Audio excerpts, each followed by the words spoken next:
No, you can't play a cleric like that. The only real religion in this world is Christianity. Good morning, afternoon, or evening, wherever and whenever you are. I am Rune from Rune's Guild, and this is another episode of RPG Horror Stories. So, before we have an even longer introduction, let's just go ahead and roll some posts. We're currently in college and decided to play D&D. Our GM has played quite a lot before and 3D prints minis and paints them as a hobby. We tell him about our characters, and after a few sessions he brings custom minis for us, which he painted himself. He tells us all not to break them and that they'll be staying with him in his collections. However, when after the session ends he can't find one of the minis anywhere, we all look for it, and when we can't find it for a while, the player whose character it was says that she has the mini and she will bring it back in the next session. The DM refuses to and says she should give it back as he doesn't want us to take these minis to our homes. She starts arguing that it's her character's mini, so she should keep it instead, and when he tells her she's just stealing his stuff, she says that my character also steals from everyone and no one seems to mind. Yeah, so now we're down one player and the DM might not bring his minis anymore. Let me just steal your things. Pretty short and simple. Game I'm in asks you to elaborate on the weakness of your character, whether in your design or in them as a person. Applicant just wrote down that their weakness is he is not immortal, he can be killed. That's my weakness too though. When I tried to explain that this isn't a weakness because no characters have immortality and generally no one is immortal, the player just seemed to get confused. I guess they must have been used to really power gaming, or maybe this was the first time they joined and it was normal for a character to die, but it made me laugh anyways.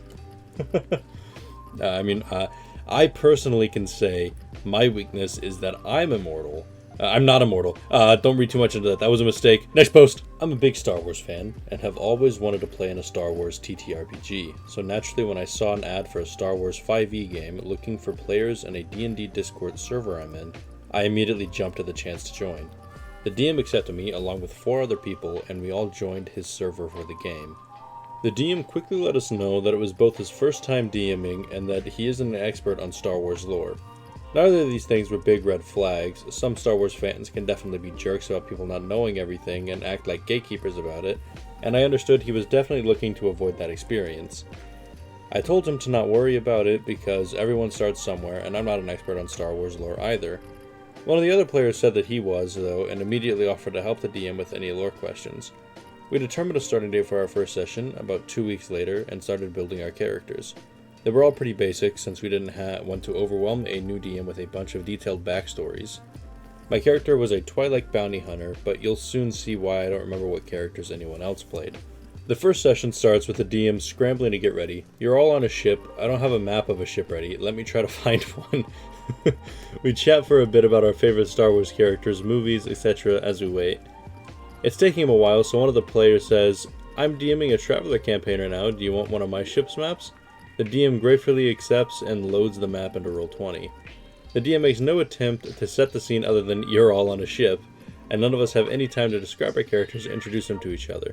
We don't know our relationship with each other and even why we're on the ship in the first place. Instead, he jumps right into the action with it. An enemy ship starts firing on you, and it blasts a hole in the side of your ship. One of the characters was standing very close to where this happened, and the DM had her roll a dex save to see if she could stay on the ship. She fails and gets pulled out into space. What? Another character, who I assume was a Jedi, attempts to pull her back in using some sort of force power, but also fails, and also has to roll to see if he stays on the ship. And he fails too, and the rest of us have nothing we can do about it. The DM, realizing that he accidentally killed 2 of the PCs in the first few minutes of the game, says, never mind, I'll retcon that. The blast doesn't rip a hole in that side of the ship, but it does damage it, enough that your ship is now crashing towards a planet.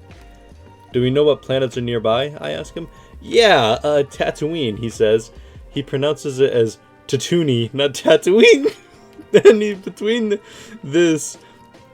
pronounces it as Tatooine, not Tatooine. And between this and not having a ship map ready, I figure that the DM both knows extremely little about Star Wars and also did not prepare anything at all for this session. You mean Tatooine? Someone asks. I said I wasn't a lore expert, the DM replies, starting to get frustrated. At this point, 2 of the players just decide to leave. They exit the voice chat and quit the server, saying very little on their way out. Though this wasn't an enjoyable experience at all, I was at least planning on sticking around all the way through the first session, because I didn't want to be rude or hurt the DM's feelings. There's some awkward silence in the chat, and the DM just decides to cancel the campaign. He leaves the voice chat along with one other player, just leaving me and another guy in there. The two of us discussed for a while how weird the whole thing was, and how we kind of felt bad for the DM. Yeah, he did an absolute terrible job running the game, but everyone starts somewhere, and we were both feeling some sort of secondhand extreme embarrassment for him.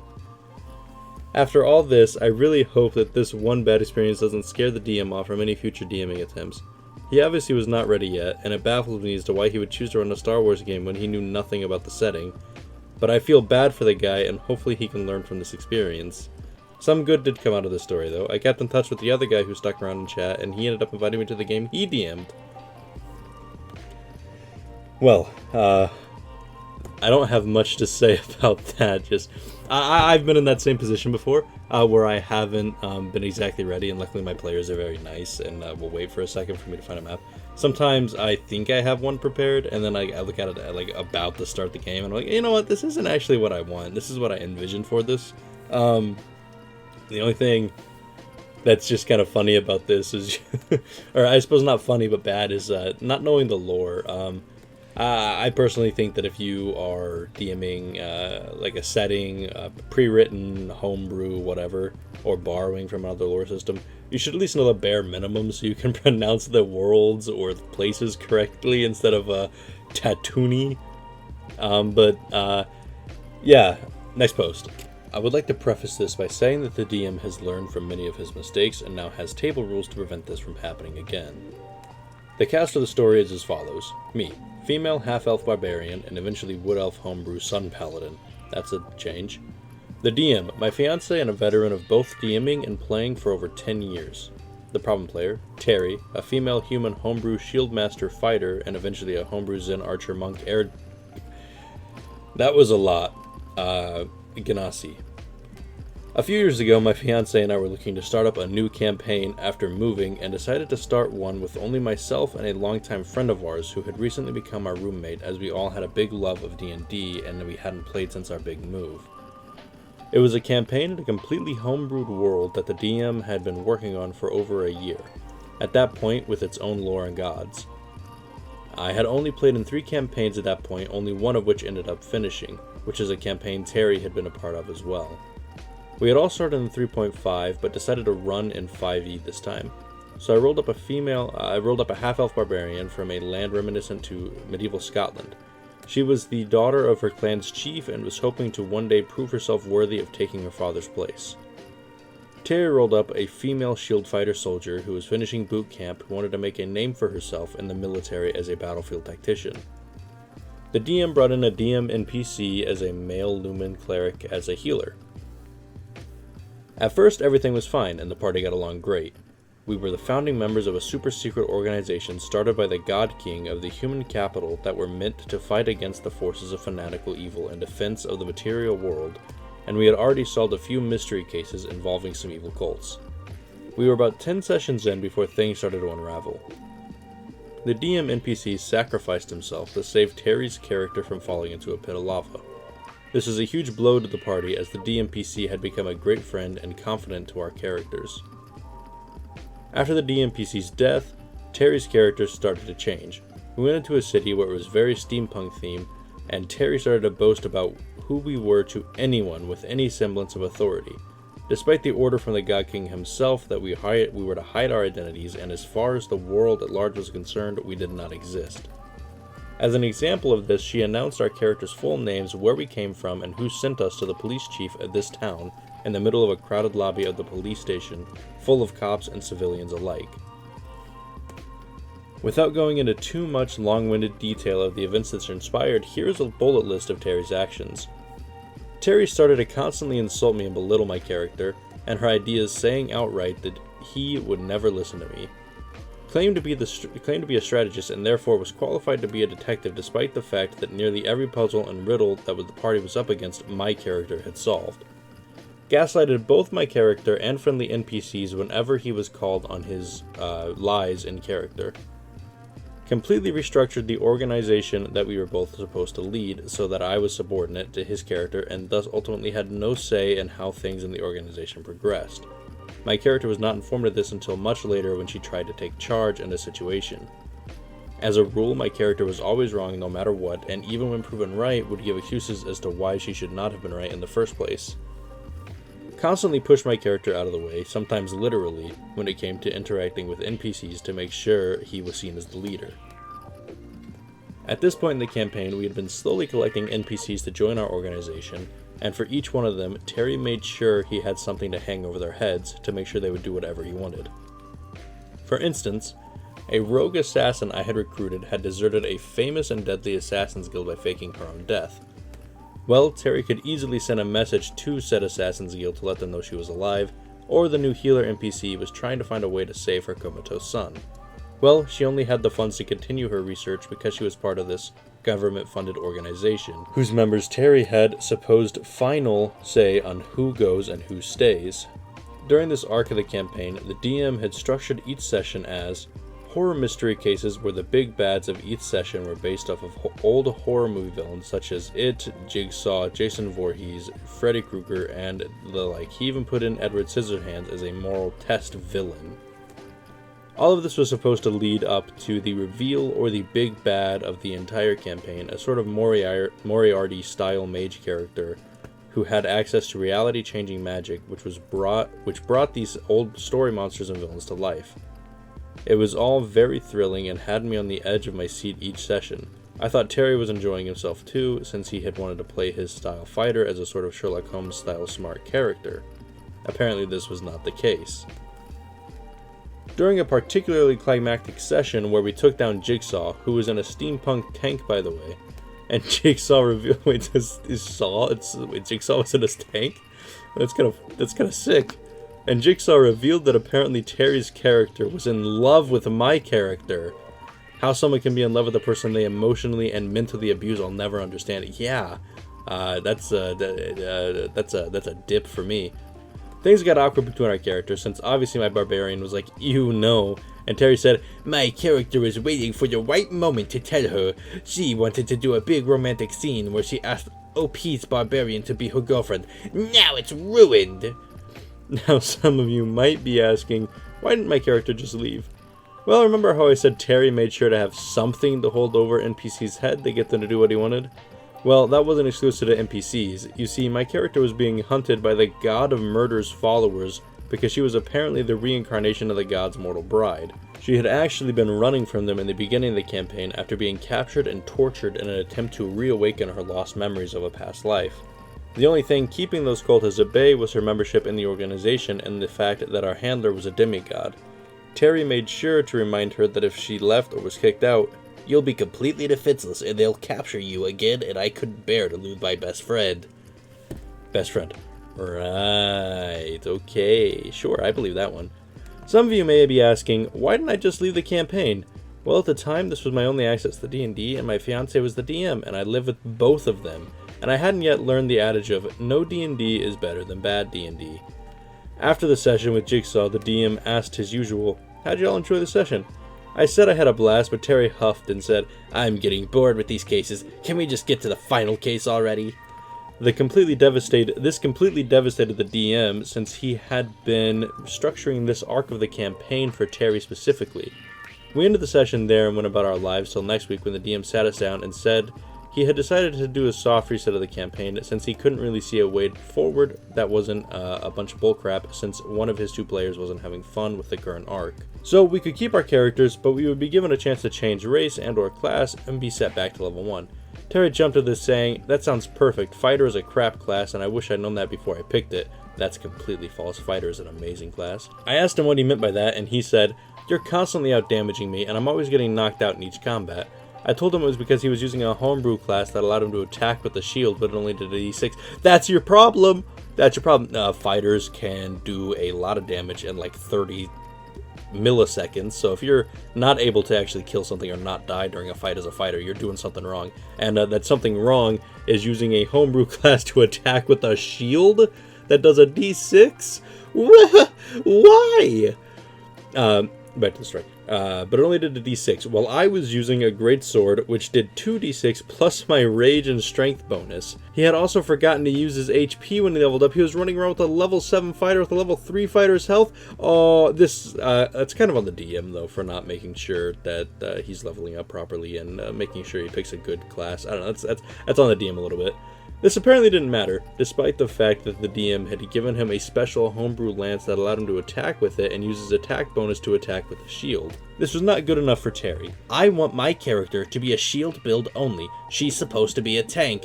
Then why are you complaining about the barbarian on damaging you? Wait, that's the next line! Why are you complaining? That's actually the next line. I said the same thing. Then why are you complaining about the barbarian out damaging you? I asked. Never really got an answer to that one. Don't play a tank if you want to do damage, it's that simple. But regardless, we went with a soft reset. The DM had it that the BPEG, thanks to Terry's character's big mouth, had found our headquarters and kidnapped our demigod handler, and had actually been impersonating him for a few days. While the BBEG was out one day, our handler came back and explained what had happened. Realizing our headquarters had been compromised, we all decided to fake our deaths and use a magical MacGuffin to change our races, class, and identities to set it up in a new city under new names, and lay low for a while after faking our deaths. My character decided to explore her elven side more, and she wanted to be a wood elf and decided to become a paladin of the god of sun and war, a deity she had grown up worshipping anyways. The god had also relieved her of a curse the god of murder had put on her at birth, so she also felt indebted to the deity beyond simple faith. Terry decided he wanted to be an Erganasi, and now the reason this is strange is because the entire campaign Terry's character loved dwarves, constantly talking about how much he admired them and wanted to be like them, going so far as to say his character may have been human but was a dwarf at heart. So why would he not be a dwarf given the chance? I don't really like playing dwarves, says the man who has never played a dwarf in his life. He said this to the DM, who has always loved dwarves and would play one every chance he got, and was at first excited at the prospect of putting more dwarven lore in his campaign as a part of Terry's character's new personal story. The DM rolled with it and asked, okay, so have you thought about what your new race and class would be? I want to be an archer, Terry said. Okay, now how about a ranger since you don't like fighter, the DM asked. No, rangers suck. I found a homebrew archetype that turns a monk into an archer. I want to do that, Terry said. You want to be a ranged monk? The DM asked, slightly bewildered. Yes, monks are so much better. That is kind of a strange thing. Okay, the DM looked over the archetype and approved it, but warned Terry that it might be a little more underpowered than he might think. Now it's great. I'll be able to use a longbow as a monk weapon. I'll deal loads more damage than a normal monk would do, Terry said confidently. I just shrugged and began re-rolling up my character, and off we went to the new city. Before the next session, where we would get into the new city and the new story, I sat my fiancé down and asked why he was allowing Terry to get away with all this problem behavior. It was then he revealed to me that Terry had apparently come to him after the first session and listed some grievances he had with the previous campaign that my fiancé had run, where he felt that he hadn't given any story and where he felt like he hadn't been given any story, and that the whole campaign had favored my character. So he told my fiancé that this time, if Terry didn't feel like he was getting enough attention or felt like he wasn't having enough fun, he would just get up and leave the table. The DM told him that the only reason he didn't get a lot of story is because he would habitually not show up for sessions, and every time the DM tried to give him a personal story, even with the multiple characters Terry had played within that one campaign, Terry wouldn't like that story given, so eventually the DM stopped giving him story because he would constantly have to rework his personal story. I've been there, I feel that. I feel that so badly. It's somebody's session, it's like their arc, and then they just don't show up. I feel that. The DM felt like he had no choice but to do what Terry wanted because without him, there was no campaign. But he promised me that he would make sure that in this new city, my character would be allowed more agency and equal say in party decisions. Things did improve quite a bit, but not nearly as much as I would have hoped. I'll post more in part 2. Ooh, we have a 2-parter coming up. So about this, really, I mean, kind of like the OP said, no D&D is better than bad D&D, and this is bad D&D. And I feel for both the fiancé, the DM, and OP, because they both just clearly want to play the game, but they can't enjoy it as much because Terry's out here being really freaking weird.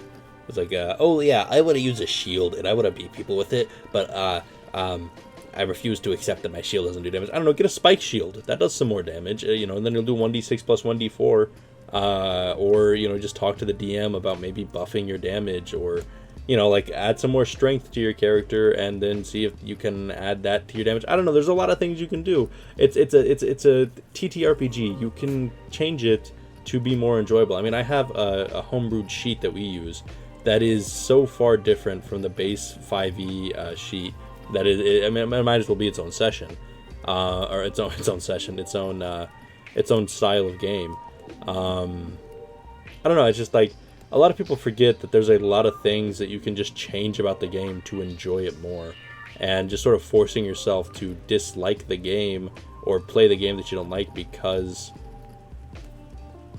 why don't you just change it? For example, Terry wants to do more damage. Let Terry do more damage and he'll enjoy his character more. You know, and I get it, you know, like, oh, but they built a tank, you know, oh, but if they play a tank, then they shouldn't do damage, or then, but if you start changing everything, what's the point of playing the game? You know, sure, argue all you want, but, like, at the end of the day, what's better here? Playing the game and having fun, or playing the game and being miserable because rules say something else than what you feel? That's really all I have to say on that. So, I mean, I guess we'll go ahead and end on that one. If you enjoyed the video, go ahead and leave a like, a subscribe, a comment, or, you know, do whatever the heck you want to do. I can't force you to do anything. And if you did stick around to the end of the video, if you have your own horror stories, post them in the comments. If you don't, good job. And if you can't think of any comment to say, just write me a question mark and shield bash attack. Something like that. I don't know. Okay, that's it. Thanks for watching. Bye.